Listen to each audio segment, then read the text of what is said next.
On responding to the President's Democracy Day address. If you leave me, I'll just write one sentence and I'll just go. Yes,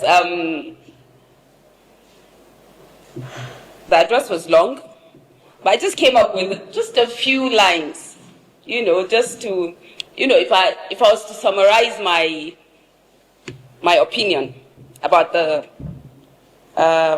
address. The first one, everything is improving except what Nigerians actually experience. Another one, prosperity is coming, suffering arrived much earlier. Statistics celebrate progress, citizens continue enduring hardship. Nigeria is thriving, according to the government report. Hope is abundant. Relief remains under construction. The future is bright. The present disagrees strongly. And finally, government sees progress. Citizens see rising struggles. Distinguished guests, political stakeholders, members of the media and patriotic Nigerians, I thank COPAC for creating this platform for constructive democratic engagement. Today, I stand here neither as an enemy of the government nor as a defender of failure. I stand as a Nigerian. I stand as a Nigerian citizen who believes that democracy flourishes when truth is spoken with courage, responsibility, and patriotism. President Bola Ahmed Tinubu's Democracy Day address was hopeful, ambitious, and filled with assurances about security, economic reforms, democratic consolidation, and national prosperity. Many of these aspirations contained in that speech are noble. The challenge before us, however, is not whether the speech was inspiring. The challenge is whether the realities of ordinary Nigerians reflect the optimism contained in that speech. Democracy must not only be proclaimed, it must be experienced. The President rightly reminded us that Nigeria has enjoyed 27 years of uninterrupted civilian rule. That achievement deserves recognition. But democracy is not merely the absence of the military rule. Democracy means citizens can live with dignity. It means justice is accessible. Democracy means institutions are stronger than individuals. Democracy means government remains accountable to be governed. The question before us today is not whether Nigeria is democratic. The question is whether democracy is working for the majority of Nigerians. For millions of citizens, democratic participation ends on election day, while suffering resumes the next morning.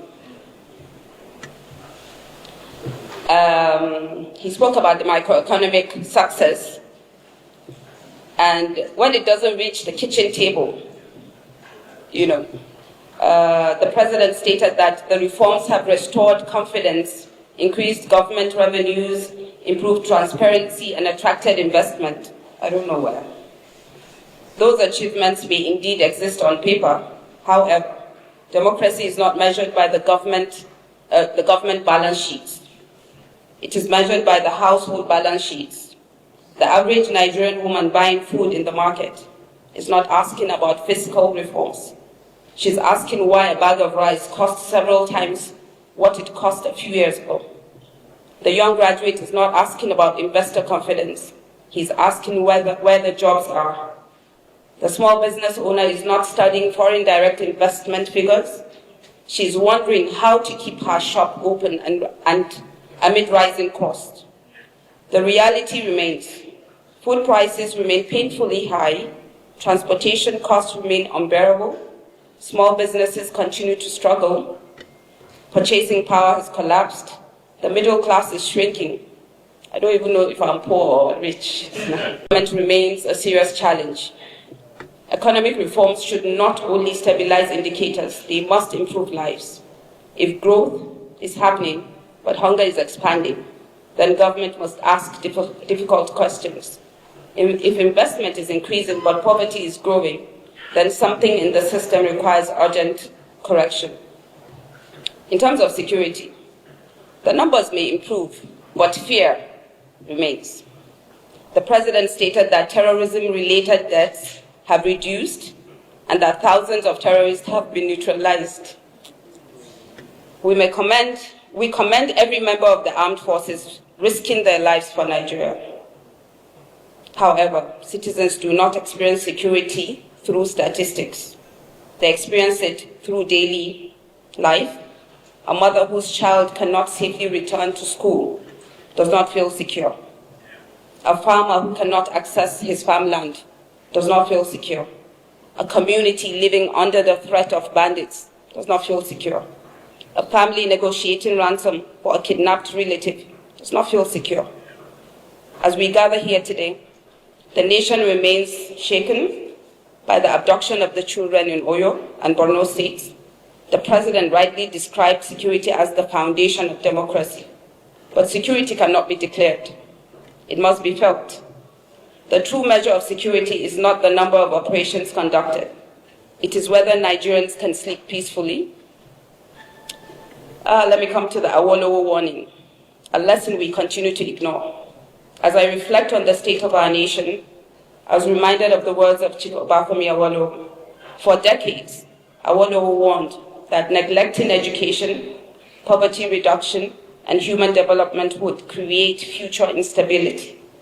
Many dismissed him. History did not. Today, insecurity, unemployment, social unrest, and widespread poverty are symptoms of decades of neglect. The young man carrying a weapon today may be the child who never entered a classroom. A criminal economy thriving today often grows where legitimate economic opportunities do not exist. The greatest long-term security strategy is not military expenditure. It is education. It is skills development. It is economic inclusion. It is hope. When young people lose hope, society becomes vulnerable. When citizens lose faith, opportunity, democracy becomes fragile.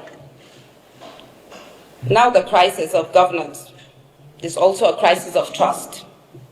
Perhaps Nigeria's greatest challenge today is not inflation, it is trust. Citizens increasingly distrust institutions. They distrust promises, they distrust political leaders, they distrust the fairness of the system. Many Nigerians now believe that justice depends on influence, that opportunities depend on connections, that government only listens during elections. This erosion of trust is dangerous. No democracy can thrive where citizens lose confidence in institutions. Trust is rebuilt through transparency. Trust is rebuilt through accountability. And trust is rebuilt when leaders live by the same sacrifices demanded by citizens. Not the one that I'm riding Okada, somebody is riding a Cadillac. Local government autonomy, the right idea, but implementation is key. The president emphasized local government autonomy. On this point, many Nigerians agree. Development must reach the grassroots, but autonomy alone is not enough. Local governments must also become accountable. Corruption cannot simply be decentralized. Resources must translate into schools, healthcare, roads, water, and local economic opportunities. The true test of autonomy is service delivery. To the government, I can easily get picked up outside now, just because I decide to say my mind and what I feel. One of the most encouraging lines in the president's speech was, criticize me, disagree with me, but never stop believing in Nigeria. Mr. President, Nigerians have not stopped believing in Nigeria. They're simply asking the government believe in Nigerians enough to hear their pain. Criticism is not sabotage. Opposition is not disloyalty. Dissent is not an act of war. In every thriving democracy, opposition serves as a mirror. Sometimes mirrors reveal uncomfortable truths. But breaking that mirror does not change reality. A confident government welcomes scrutiny because accountability strengthens democracy. So, what should happen next? If we truly seek economic freedom and democratic prosperity, several urgent actions are required. Declare food security as a national emergency by supporting farmers through security irrigation, mechanization, access to credit and storage facilities.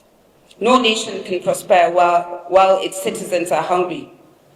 Launch a national youth employment and skills program. Millions of young Nigerians require meaningful opportunities. Training without jobs is frustration delayed. Prioritize education as a security strategy. Reduce out-of-school children dramatically. Invest in teachers. Upgrade public schools. Strengthen technical and vocational education. Reduce the cost of governance. Leadership must visibly share the burden of sacrifice. Citizens are more willing to endure hardship when leaders demonstrate restraint. Strengthen community-based security architecture. National security must be complemented by stronger intelligence gathering, local collaboration, and grassroots vigilance. Expand school protection. Economic reforms must be accompanied by targeted support for vulnerable citizens. The poorest Nigerians cannot be left alone to absorb the cost of reform. Build a national consensus on development. Nigeria cannot continue operating in permanent political conflict. Government, opposition, civil societies, labor, traditional institutions, women, and youth must collectively shape national priorities. And to the Nigerian youth, the President urged young people to stay and build Nigeria. I want to Japa if I can get an opportunity. I agree, but patriotism must be matched with opportunity. Young Nigerians are not leaving because they hate Nigeria.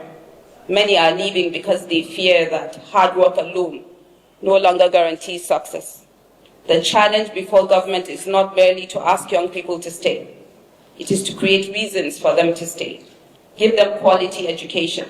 Give them jobs, security, justice. Give them hope, and they will build Nigeria. So in conclusion, the President's address spoke of hope. Hope is necessary, but hope alone cannot feed a hungry family. Hope alone cannot secure a village. Hope alone cannot create jobs. Hope alone cannot educate a child. Hope must be matched by measurable action. The heroes of June 12 did not struggle merely for civilian rule. They struggled for freedom, justice, accountability, and opportunity. Their dream was not simply that Nigerians would vote. Their dream was that Nigerians would thrive. Nigeria would thrive, and Nigerians as well. As we commemorate Democracy Day, let us remember, a democracy is strongest not when the leaders are praised, but when citizens are heard. A nation progresses not when uncomfortable truths are silenced, but when they are confronted. And history ultimately judges governments, not by their speeches, but by the lives of their people. May we build a Nigeria where democracy is not merely celebrated once a year, but experienced every day. A Nigeria where freedom